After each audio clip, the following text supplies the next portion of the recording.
এমন গরিব ছিলাম, মানে কেউ আমাকে চাউলে 1 কেজি হালুয়া দেয়নি, আমার নানাও দেয়নি, আমার নানিও দেয়নি। আর তারপরে আমার শাশুড়ি মিলিয়া আর কিছু টাকা দিয়ে আমি 12,500 টাকা দিয়ে একটা মানে সার পারিয়ে আনা হয়েছিল, তাকে বলে সার। সেটা নিয়ে আস্তে আস্তে ওইটা দিয়ে বর্তমানে 10-15 লাখের মতো হয়েছে পুঁজি। এখন মনে করেন জমি নিয়েছি 12 লাখ টাকার। আর মনে করেন গরু এই যেটা দেখলাম, ছাগল গরু এগুলো সব নিজেরই, রেজেকের মালিকই তো আল্লাহ। আমার এই পুঁজি এইটাই। আর কোন বাড়ির ভিটা হয়েছে আল্লাহ দিলে, সবে হয়ে গেছে। এখন বাড়ি দাঁড়িয়ে এই যে গাঁথা শুরু করছি, দেখি আল্লাহ কত দিক তৌফিক দান করে। হ্যালো ভিউয়ার্স, আসসালামু আলাইকুম। কৃষক আপেলের পক্ষ থেকে সবাইকে আন্তরিক শুভেচ্ছা ও অভিনন্দন জানিয়ে শুরু করছি আজকের ভিডিও।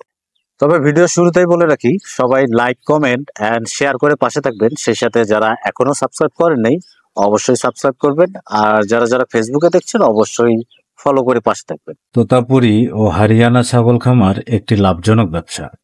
তোতাপুরি ছাগল তার মাংস ও দুধের জন্য সুপরিচিত।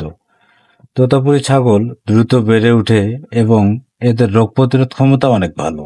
ছাগলের বাসস্থান। তোতাপুরি এবং হরিয়ানা ছাগলের জন্য ভালো জায়গা নির্বাচন করতে হবে। এদের জন্য স্বাস্থ্যকর পরিবেশ নিশ্চিত করতে হবে, আলো ও বাতাসের ব্যবস্থা থাকতে হবে। খামার কাঠ বা বাঁশ দিয়ে উঁচু করে মাচা তৈরি করে দিতে হবে। এবার আসি ছাগল নির্বাচন নিয়ে। কিভাবে ছাগল নির্বাচন করবেন? ভালো জাতের তোতাপুরি ও হরিয়ানা ছাগল কিনতে হবে। সুস্থ ও সবল ছাগল কিনতে হবে।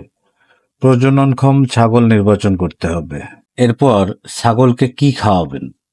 ছাগলের জন্য সুষম খাদ্য সরবরাহ করতে হবে। কাঁচা ঘাস, খড়, শস্য এবং পুষ্টিকর খাদ্য দিতে হবে। বিশুদ্ধ পানির ব্যবস্থা রাখতে হবে। তারপর স্বাস্থ্য ব্যবস্থাপনা। ছাগলের নিয়মিত স্বাস্থ্য পরীক্ষা করতে হবে, সময় মতো টিকা প্রদান করতে হবে।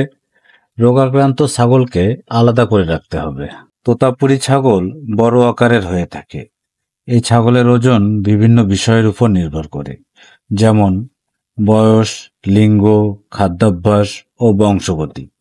একটি পূর্ণবয়স্ক তোতাপুরি ছাগলের ওজন প্রায় 50 থেকে 90 কেজি পর্যন্ত হতে পারে। কিছু কিছু তোতাপুরি ছাগল এর চেয়েও বড় হতে পারে। গরুর খামার ব্যবস্থাপনা একটি জটিল প্রক্রিয়া।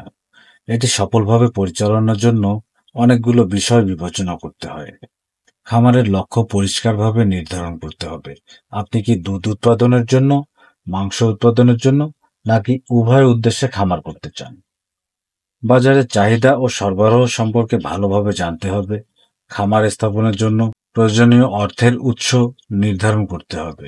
খামারের জন্য উপযুক্ত স্থান নির্বাচন করতে হবে, যেখানে পর্যাপ্ত আলো, বাতাস ও পানির ব্যবস্থা রয়েছে।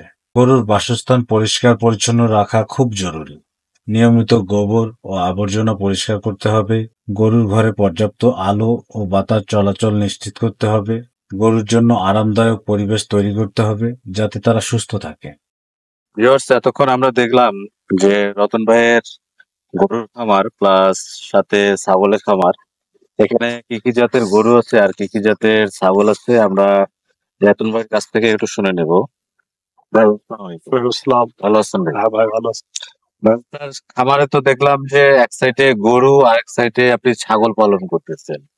তো গরুগুলা কি জাতের আর ছাগলগুলা কি জাতের? গরু ফ্রিজিয়ান আছে, ক্রস, আবার সাইবল, দেশি, দুইটা গাভী গরু আছে, ছাগল আছে 3 প্রকার জাত। ছাগল 3 প্রকার জাত। তোতা, হরিয়ানা আর দেশি। তোতাপুরি, হরিয়ানা আর দেশি, দেশি। কেউ বলে বেঙ্গল জাত। দেশিটাকে বেঙ্গল জাত বলে। তো ছাগল পালন কতদিন ধরে করতেছেন ভাই? আমি ছোটকালাতে করি ছাগল গরু। ছোটবেলা থেকেই ছাগল পালন করেন? আমার বুঝকালাতে আমি ছাগল গরু। মানে এটা আপনার মেইন বিজনেস, এটাই আমার পেশা এবং কি বিজনেস যাই বলি, এটা আমাদের 3 মাসের লাভ হচ্ছে 4 লাখ টাকা গরু। গরুতে? হ্যাঁ। আচ্ছা, গরু কি দেখে কিনেন আপনি? আমরা শুকান দেখে কিনি, বডি দেখি। শুকনা গরু, মোটা তাজা গরু? মোটা এই ঘাস খাই, খের খাই, চপর দিই। আর ফিট খাওয়ান না অন্য অন্য তীর কোম্পানির ফিট খাওয়াই। তীর কোম্পানির। ছাগল গুলাকে কি কি খাওয়ান? এবং ছাগলকে বর্তমানে ওই যে সপর আর খের কাটা অবস্থিত দেয়, এইটা খায়, আর কিছু খাই না। এই ঘাস খায়। এটা কি প্রতি মাসে সেল দেন নাকি না, বছরে সেল দেয়। বছরে একবার? বছরে একবার, কুরবানির পর। কুরবানির সময় সেল দেন। আচ্ছা, তাতে আপনার প্রতি বছরে কেমন লাভ আসে? আমার গতবার ছাগল 14টা ছাগলের লাভ হচ্ছে 2,80,000 টাকা। 2,80,000। আর গরুতে গরুতে তো মনে করেন এই 3 মাস পর বেচাইছি, এই সব রাত ধরলাম 4 লাখ টাকা গেছে। 4 লাখ টাকা টিকছে, মানে আপনার খাওয়া বাদ দিলে 3 লাখ টাকা কিলো। খাওয়া খাওয়া বাদ দিয়ে 3 লাখ টাকা থাকবে। হ্যাঁ, কারেন্ট বিল, হ্যাঁ আছে, ঘাস আছে, এটা বাদে 1 লাখ দিচ্ছে, 3 লাখ টাকা। তো ভাইয়ের ভবিষ্যৎ পরিকল্পনা কি? আবার মানে আল্লাহ যদি তৌফিক করে একটু আরো বাড়াবো। এমন গরিব ছিলাম, মানে কেউ আমাকে চাউলে 1 কেজি হালুয়া দেয়নি, আমার নানাও দেয়নি, আমার নানিও দেয়নি। আর তারপরে আমার শাশুড়ি মিলিয়া আর কিছু টাকা দিয়ে আমি 12,500 টাকা দিয়ে একটা মানে সার আনো হয়েছিল, তাকে বলে সার, সেটা নিয়ে আস্তে আস্তে ওইটা দিয়ে বর্তমানে 10-15 লাখের মতো হয়েছে পুঁজি। এখন মনে করেন জমি নিয়েছি 12 লাখ টাকার। আর মনে করেন গরু এই যেগুলা দেখলাম, ছাগল গরু, এগুলো সব নিজেরই, রেজেকের মালিকে তো আল্লাহ। আমার এই পুঁজি এইটাই, আর কোন বাড়ির ভিটা হয়েছে আল্লাহ দিলে, সবে হয়ে গেছে। এখন বাড়ি দাঁড়িয়ে এই যে গাঁথা শুরু করছি, দেখি আল্লাহ কত দিক তৌফিক দান করে। আমরা যেমনটি শুনলাম রতন ভাইয়ের কাছ থেকে, আসলে ওনার একসময় খুবই অবস্থা খারাপ ছিল এবং কি ঠিকভাবে খুবই দুর্বল ছিল। উনি একটি গরু দিয়ে খামার শুরু করছিল এবং কি আজকে ওনার পজিশন প্রায় 25-30টার মতো গরু এবং কি সেই সাথে 15-20টার মতো ছাগল। আমাদের দেশের যুব সমাজের উদ্দেশ্যে বলতে চাই যে রতন ভাই যেহেতু ছোট থেকে নিম্ন শ্রেণী থেকে একবারে এত উপরে চলে আসছে, তো সেক্ষেত্রে যুব সমাজ চাকরির পিছনে যদি না ছুটে যদি এরকম খামার কিংবা আরো অন্যান্য কৃষিকাজ করে, তাহলে আমার মনে হয় না যে বাংলাদেশে বেকারত্ব থাকবে। আর আমাদের দর্শকদের উদ্দেশ্যে যদি একটু কিছু বলতেন যে আসলে আপনি তো এতদিন ধরে গরু পালন করতেছেন, ছাগলও পালন করতেছেন, তো এতে লাভ কতটুকু আর লোকসান কতটুকু, আর মানুষ করতে পারবে এখন কিনা মনে করেন নিজে যদি মানে মানে ওখানে যদি কিবা করে, মনে করেন দেখাশোনা করে, তাইলে তো লাভ বেশি। আর এখন মানসি দিয়ে করাইলে মানসি হাজিরা দিবার লাগে, এই কারণে লাভটা কম দেখা হবে। মনে করেন একটা লোক যদি সারাদিনটা কাম করে, দিবার নেই, তাহলে ওই 500 দিলে দিন 30 দিনে কত টাকা? 15,000। 15,000 টাকা যদি আমার থাকে, তাহলে আমার লাভটা বেশি ছিল না? মানে আপনি বলতে চাচ্ছেন যে নিজে যদি দেখাশোনা করা যায় তাহলে লাভটা লাভ আছে, হ্যাঁ। প্রচুর লাভ আছে। পাশে দেখলাম যে আপনি ঘাস লাগাইছেন, তো এই ঘাসটা এটা 1 বিঘা মাটি বছর কন্ট্রাক্ট নেওয়া আছে, 20,000 দিয়ে বছরে। মানে বছরে 20,000 টাকা ঘাসের জন্য হ্যাঁ, জমিওয়ালাকে দিতে হয়। জমিওয়ালাকে দিতে হয়। এই কারণে গরুটা তাড়াতাড়ি ফ্যাট হয়, যে ঘাস কাঁচা জিনিস খায়, এই কারণে গরুটা ফ্যাট হয় বেশি। ভিউয়ার্স, আমরা আছি রতন ভাইয়ের গরুর খামারে।